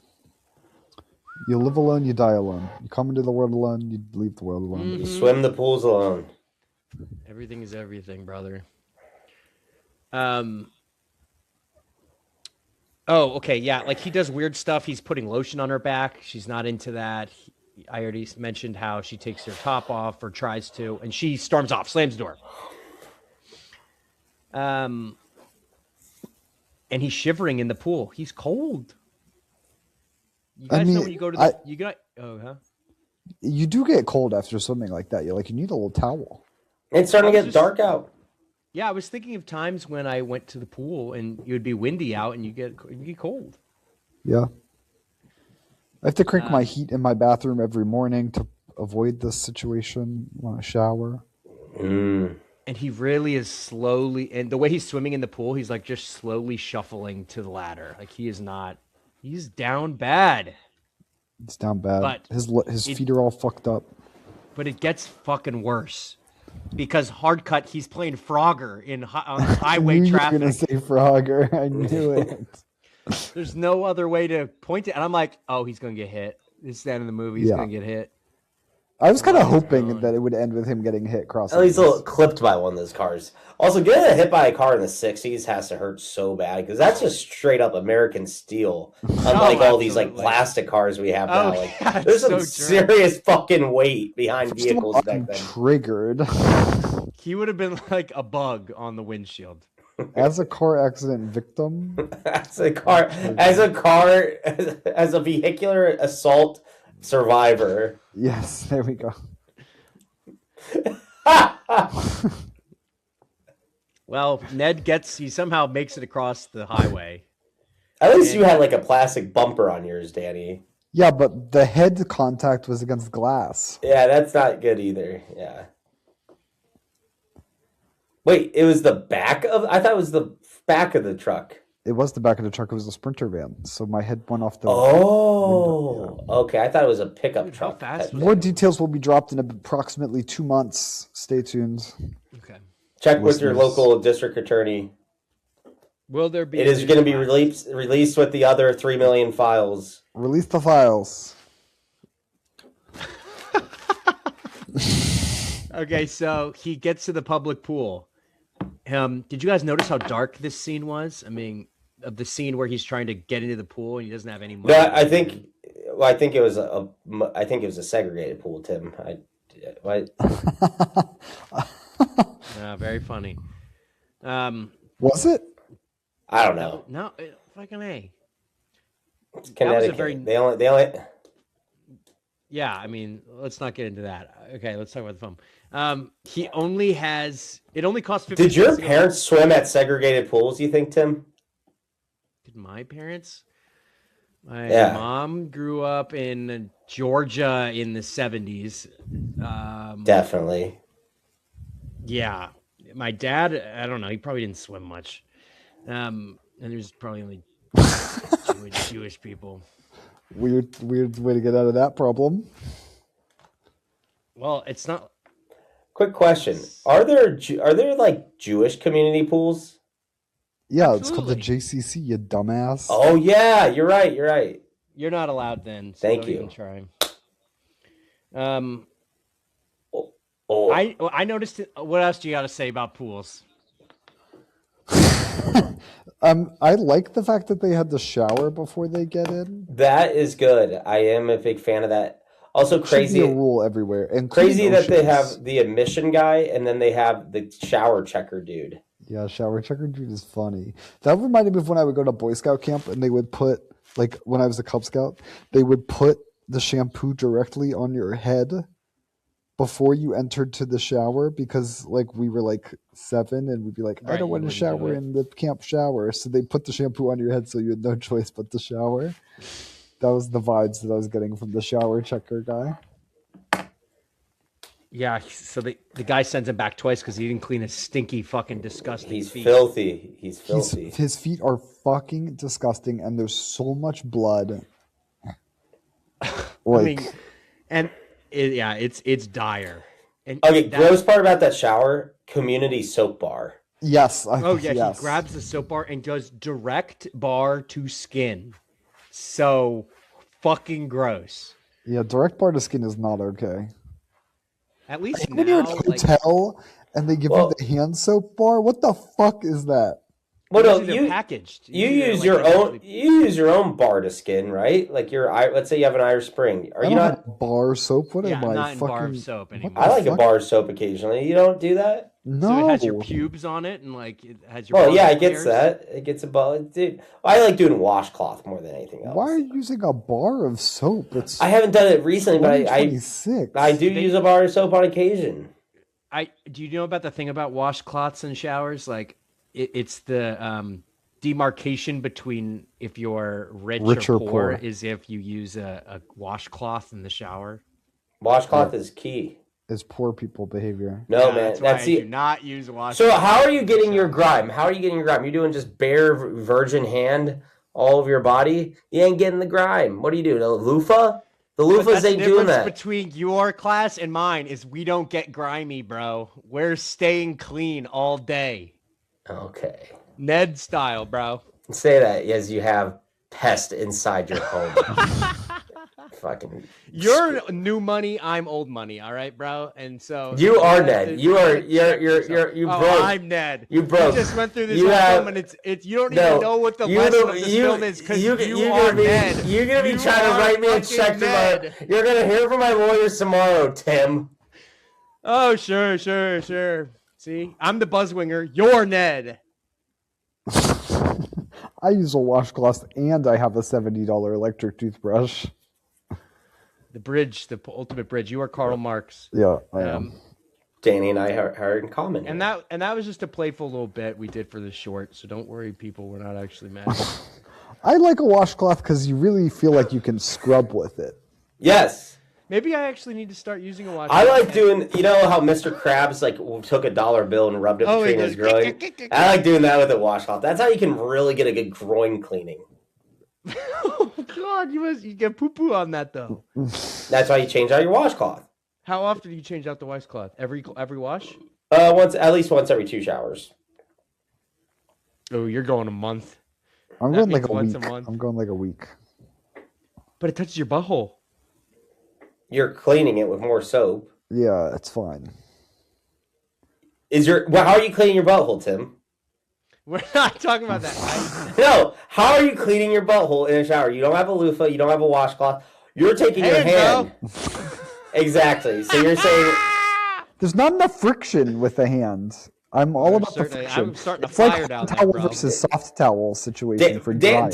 Hands and fists just don't get enough friction for Danny these days. Yeah, dude, I need extra accoutrement. All right. Yeah. Okay.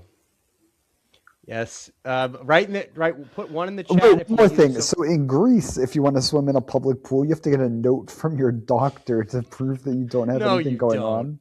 You do. When I went abroad, they were like, "Oh, you need to get a letter from your doctor if you want to go to a public pool." What? Out of all things, that country's like worried about sanitation. Right. It would have saved them this bloody foot situation in the pool. Doesn't the day not even start until like 1 p.m. for Greeks? Like they don't do shit all day. I mean, it's a dream world. If that's what you're asking, yes, it's a dream world. Rocks. Honeymoon destination for you, big dog. Maybe. So I need to go. I wonder if my hotel needs that. Actually, I say it again. I actually have a private infinity pool for my suite. Crete. Oh, I didn't know that. Mm-hmm. I have an infinity pool, Tim. That's on Crete. I will not put the dates on here so people don't come and break into my house. No, I think it'd be nice for Fishy to like have they could do a meet and greet, Fishy Film Friday meet and greet in Crete. My strongest memory of Crete is throwing up on a historical site. Isn't that where Theseus and the Minotaur was? Yes. Before the summer solstice, after the vernal equinox. This fucking astrology ass bitch. Mercury is in retrograde. And actually, it is right now. Maybe that's why we're having communication issues on this pod. Why are we having communications issues? Because your broke-ass internet isn't working, you fucking loser. Israel's getting ready to launch against Iran. Let's not talk about the news because this episode lives on forever. Okay, so he takes the shower, and we get into the public pool. Now, guys, this is the type of pool where you can oil up a watermelon and throw it in, and it would be mayhem. You know what I'm talking about? You guys ever do that game? That sounded racist. Oh, no, it's not racist. No, this is the Always Sunny Philly. Yes, they do that in Always Sunny, except it's like a ham, or is it a watermelon? No, it was a watermelon, grease watermelon. And he yells because he's like, some Filipino lady just clawed my back up like a velociraptor. Yeah, I'm not really into the public pool vibe. Too many bodies and too much piss. No, reminds me of someone's bachelor party. I try to avoid water parks at all costs. You had us literally stand in a puddle of piss for what are you talking about? 8 hours. You guys realize Put in Bay was not for like you guys to enjoy. It was to watch. It was for me to enjoy. You watch, not enjoy, and try to make me feel good. This was an ultimate come ego on, you trip. got plastered. I did. It was great. Plastered. All right, you were Ned. You were being Ned, bro. And disappeared for hours. That's true. Yeah. I took a nap.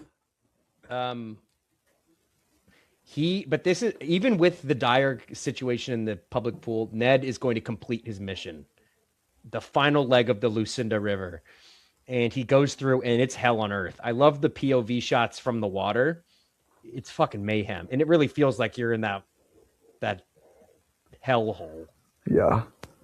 And he finally gets by after some huffing and puffing, pulls himself out of the pool, and he sees 4 people there, and we come to learn that one of the couples like owns a bar or restaurant in the city, and then another is like owns a grocery store that served Ned and his wife and his especially imported stuff. Right, and so they're pissed off at him, like, "Oh, look, it's Mr. Merrill. How do you like our water?" And right, because they're kind of a lower class than him because they're at the public pool. Yeah, exactly. Province people. And the bar owner or tender's wife is like, "Oh, you're our first deadbeat in our place. When are you going to pay your bill? We got bills to pay too, you know." And Ned said something interesting. He's like, "Oh, how were those tickets I gave you?" And he's like, "What tickets?" He's like, "The World Series. Like that was 2 years ago, bro." Which is another allusion to the same timeline of like something's happened within the past couple of years. Yeah. Yes. And they ream him. And as Jared mentioned, the grocery store owner says, "Oh, French strawberry jam. His wife made me stock for her. The American jam wasn't good enough. Some rich diet you have over there." And the last thing they reveal is that his daughters got in a drunk driving accident, right? And the fact that the girls never paid attention to him and that they laugh behind his back, they don't take him seriously. And this is crumbling for him, right? Because his daughters... He thinks he's a god to them. He thinks that his daughters worship him and love and respect him. And they're like, "Nope, your daughters thought you were a great big joke." And Ned goes feral. He goes fucking monkey mode. Literally. Climbs on a rock and scales up the rock. That looked hard to climb. Absolutely, but that goes back to Lancaster's background as a circus freak. But he was struggling. He was struggling to do that shit. You guys ever try to escape a social situation by doing something exceedingly odd like that? Nope. But I kind of want to, like, scale a tall building or something. Like, that's sick. I've definitely done something, like, relatively similar. Like, push and move. Push and leave. Yeah, or like, "Oh, I spilled my drink all over me. I have to go," or some shit like that. Oh, wow. Yeah, you might do that move. Throw a drink at your friend and make us leave the bar. Yes. Take an Uber 20 feet to get out of this crazy social situation. That's the best parallel, yeah. That is your granite wall that you scaled. That was legendary. And that was the last pool. He completed his mission. As Ned is walking home, that whole trip was worth it just because I took that Uber 20 feet that one time. It was unreal. We got to find that in your Uber app and see what the price was in the distance. Ned is now in a monsoon. There's a hurricane. It is, symbolism right now, baby. It's not that beautiful day he loved. And this is, again, the reference to Xanadu. It really looks like the house on a hill overrun. It's completely dilapidated. He opens the gate. He tries to bang, bang, bang, bang, bang, let me in. Can't get through the front door. Camera does an interesting thing. It pans, it zooms into an empty hole in the window, and then you can see inside of his home, just like you get a peek. Abandoned. It's abandoned, right? There's just a pile of a couple things and like a tennis racket. Oh, I will say he walks over to the tennis court and he can hear his daughters laughing, like in a ghostly manner. The man's hallucinating. Schizo. It's true. It's so true. And he cries and comes into the fetal position, and the fucking movie ends. What did we think of that ending? It was a very Twilight Zone type ending. It's a good ending. It's a strong ending. Yeah, I like how it doesn't reveal to you exactly what happened, but you can fill in the blanks.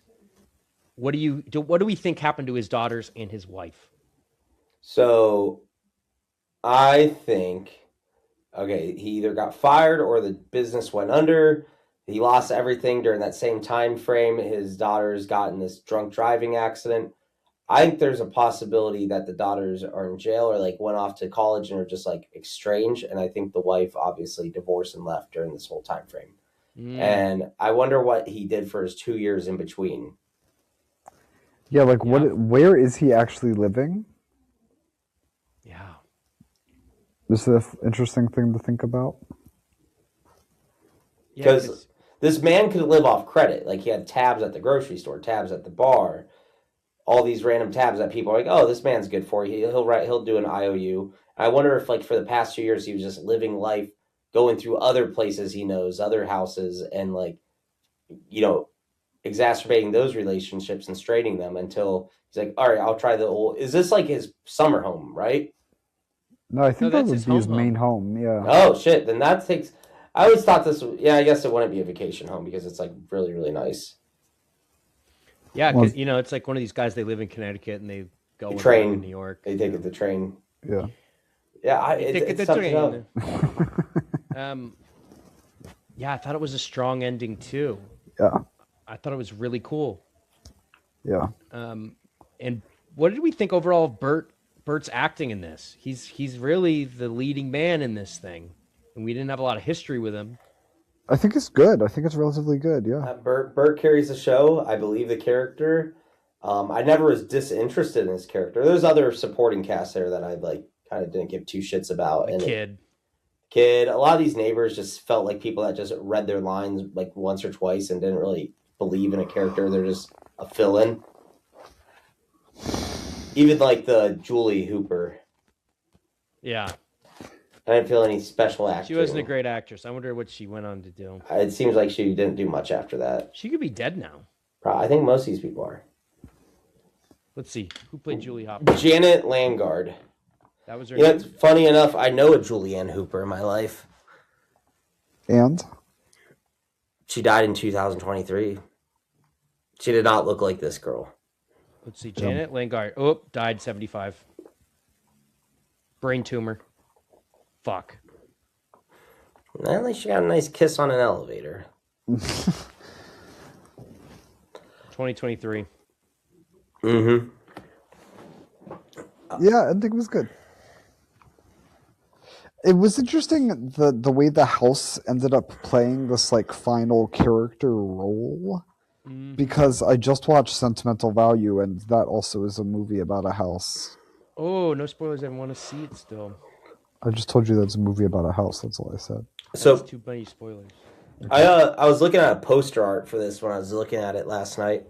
Or looking up the movie last night, and one of the things for like the advertisements was, when you talk about the swimmer, will you talk about yourself? Yes. Interesting. Yeah, because a lot of like marketing cues was like the reflection of Burt Lancaster looking in like water. And this movie is kind of just like does he actually recognize his self-reflection of his reality? And that's why he basically collapses at the end. Yeah. Remember those tropes in like middle school when we would read full books and it would be like man versus nature, man versus man. Yeah. Man versus self. This is man versus reality? It's man versus self, but it's also man versus nature because of the swimming expedition. Like, I think the way his journey plays out is mirroring the journey of his life and his recognition of his shortcomings. That's good. Wow. Do you think this movie could Especially, I was thinking that when he climbs that fucking rock. Yeah, hell yeah. Like, any obstacle that's in his way between, like, him and self-recognition, he will get over. Oh. Until eventually he realizes he's fucking homeless. What would this movie look like today? You said John Hamm. I think Mad Men is really like... I like to think this could be remade today with like a John Hamm. He was like a crypto bro that like everything failed. Or like, well, let's not do John Hamm because like that's too... Because if we want to set it in 2026, let's choose... I think Mezcal could do the same role. But I think the plot would have to change. The plot would have to change. I like to think it's like in, these McMansion neighborhoods, and he's going into a bunch of above ground pools.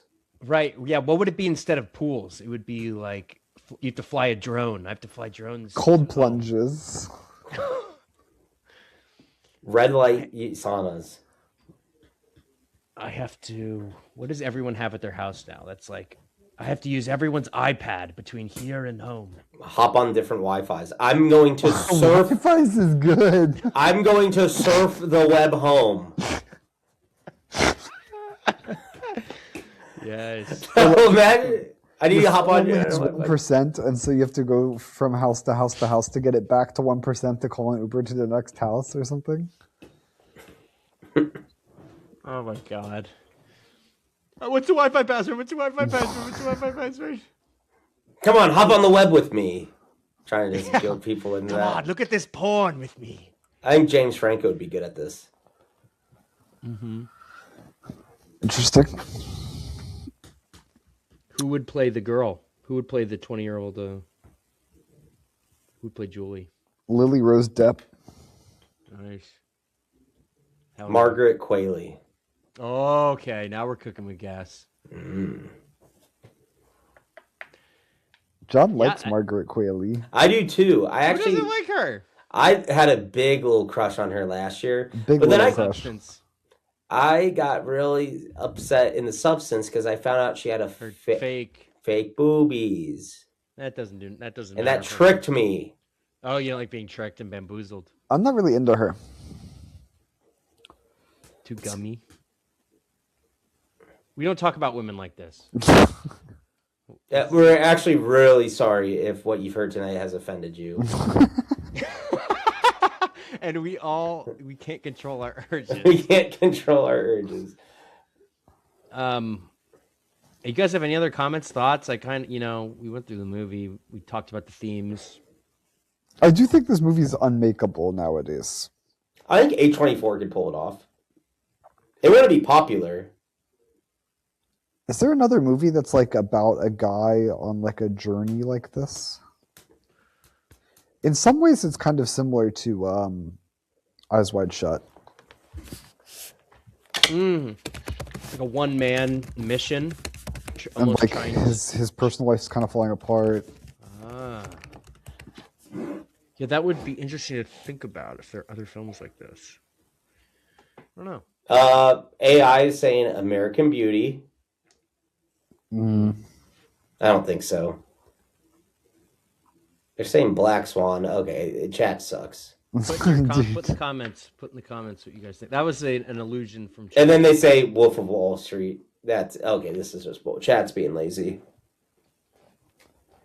Chat's being lazy. You're being lazy by using chat, you fuckhead. Dude, I'm letting the clankers do my work for me. What else? We got to give them purpose. I think that covers it. Should we do final reviews? Yeah, let's do it. Jared is first. I'm the second. Right? Okay. Daniel, yours next pick? Yes. Okay. So we've already hit up. I think that, this movie would be kind of hard to make today. Definitely takes a certain type of attention span and audience. I did drift in and out at moments with this, so I did want to appreciate Burt Lancaster's acting carried obviously the show. Man tackled this role of just like creepy, semi-retired corporate greedy guy that is just a true, so that is just a true narcissist. Like I thought he played that perfectly. I believed every moment of it. Supporting cast lost some points. No, I didn't really find anyone that was helpful with supporting cast besides the actress lady, the mistress at the end. She did her part really well. But everyone else just felt like fill-ins.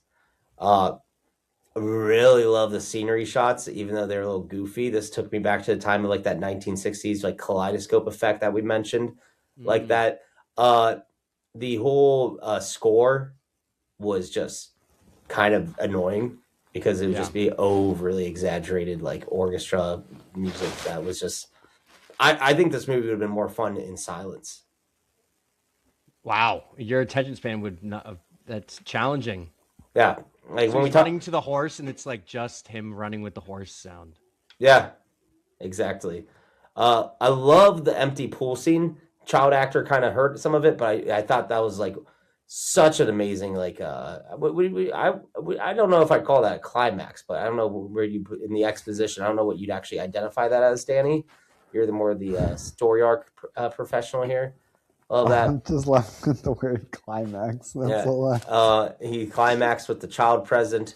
Props department, wardrobe. Tim, maybe you have an answer too. It's all on of you. Props department, set designs were really cool. Really like the different variety of pools. Made me think about what pool I wanted to get. There was caviar, which falls under our seafood category. You're gonna get a pool. I'm gonna do this I have and take a shit in the pool.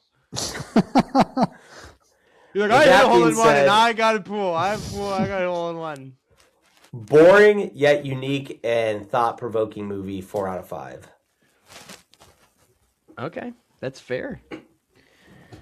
Thank you. It's a unique movie. That's why I appreciate it. Absolutely. All right, let's hope my Wi-Fi sticks around for for my review here. Overall, I really like this film. There is something about the Don Draper complex that is really alluring for me from a storytelling standpoint. I really enjoy those stories. And also, it's interesting because in the 21st century, we have a lot of anti-hero stories, in our TV shows. Deadpool. BoJack Horseman. But Bobby Hill. This is an anti-hero. But I guess you're really not rooting for him, Bobby Hill. I wanted to see him get to all the pools. Yeah, I was rooting for him I wanted him to complete his journey for sure. I was rooting for him to get hit by a car. I did watch this twice, and on the second viewing, it's very clear, to me at least, that he is... Am I lagging, bro? Am I lagging? As clear as Tim's streaming. Fucking cock. It's so painful. You can hear me, right? You can hear me? All right, I'm back. The last 20 seconds we missed you. I know you did. Hello? We hear you. Okay. I like the Dreamlike to edit. No, it's not. I like the dreamlike qualities of it. We talk a lot about films that stick with you after you view it, and this is one of them to me. I think I agree with Jared. The film suffers from some of that late 60s, 70s melancholic, like very overt tones, which drag on for the viewer. And I also agree with the soundtrack being a little too overt in its orchestration. It's a little too on the nose. And some of the camera work is beautiful. And then some of it is a little clunky, and you can like tell where there's some editing mishaps. But I think that speaks to maybe the directorial changes and some of the stuff behind the scenes. The movie's also pretty funny. Seeing Burt Lancaster scale the rock is funny. Seeing him say these out-of-pocket things to women is kind of funny. And seeing him gallop with a horse that's hilarious shit. Like, I think you could watch this with your boys if you're all on enough drugs, and like it'd be a funny time. But it's also very upsetting and a lesson to be learned. One of the great crash out moments on cinema is him in the pool after his girl reveals that she faked it in bed. Overall, I liked it. 4.5 out of 5. Well, not a lot to say that isn't repeating, to be honest with you. Experimental shots I liked, but some of them were garbage, especially the one with the forest scene. Burt Lancaster acted well. It was a unique film, to echo Jared. I'm very glad I watched it. It's definitely a movie I'm going to reference a lot, but I don't think it's a movie I would ever return to. I'm really happy that it's now like in my mind, though, you know. As far as shots go, there was one that was incredible, and I would hang on my wall. And it's when they're in the empty pool, and the camera is down in the empty pool, and Bert and the boy are sitting on the edge of the pool, and the pool is very tall, and so most of the screen is the empty pool, and then they're just at the very top, sitting like to the left-hand side. Good album art. It was that shot was incredible. Let me see. I got it. Let me pull it up. Yeah, pull it up. Oh, my fucking thing doesn't let me share screen. Oh well. Whatever. I'll place it in chat. Place it in the chat. And yeah, it's unique. Could never be made again today. I'm giving it a 4 out of 5. I can't even use the chat function, so I'm giving it a 4 out of 5. cool. Good review. Thank you, Danny. Great Wow. pick. It's a deep cut. I'm so glad I watched it. Danny, what would be, I guess, the most similar biblical story to this as like a man? Book of Job. I was thinking the Job. Yeah. Is that where Job is challenged by God? There's a lot of challenges by God in Job. And he's like, motherfucker, I'm going to challenge you and you still have to like my ass. Yes. My parents, I think I told you this, my parents wanted to name me Job. Terrible. What's that thing called where your name is determinism? Nominative determinism. Nominative determinism. Your life would Remember be I very sent different. that really depressing chat message and no one responded to it about nominative determinism? What did you Clearly say? it stuck with you because you now have learned the words. I've seen it a couple of times. I Don't recently think you're so sent, special. I recently sent something to the group chat that said, I really believe in nominative determinism because my ass is always in the lion's den. Which is a super dark text. Neither of you reacted or responded to it, and now you're like Well, I actually clearly didn't indicating even that you get that, carefully read it and looked it up. Bro, my synapses did not click that, oh, you're thinking of the biblical Danny story. in the line. Daniel in the Or line. were you talking about Daniel Tiger, like the television show? Daniel Tiger, the television. I don't know the television show. That's funny. Thank you. Danny, you're our little punch monkey. I'm glad I made you laugh. And before we get Janny's next pick, how'd you guys think of this episode? Let's get it on the record. It was good other than your broke-ass Wi-Fi. You are maybe the Ned The of province. this pod because He things are is not the going well for province. you. They are about to turn off his internet service. Checks are bouncing. Yeah, I'm getting a new it's still not computer, working so that well. Okay, so viewers, our next movie that we will be watching and reviewing is from 1976, starring two absolute goats, John Cassavetes and Peter Falk. Oh. Directed by Elaine May. Woman. We will be watching Mikey and Nikki, which is available for streaming on HBO Max. And that's all, folks. We'll see you next week. Ciao. Hell yeah. Keep on swimming. Happy Lent. Wait, were there any fish? Were there any fish in the movie? Just the Caviar. Just the caviar. Caviar But fish, he was- baby fish. He was doing what a fish does, and that is swim on through home.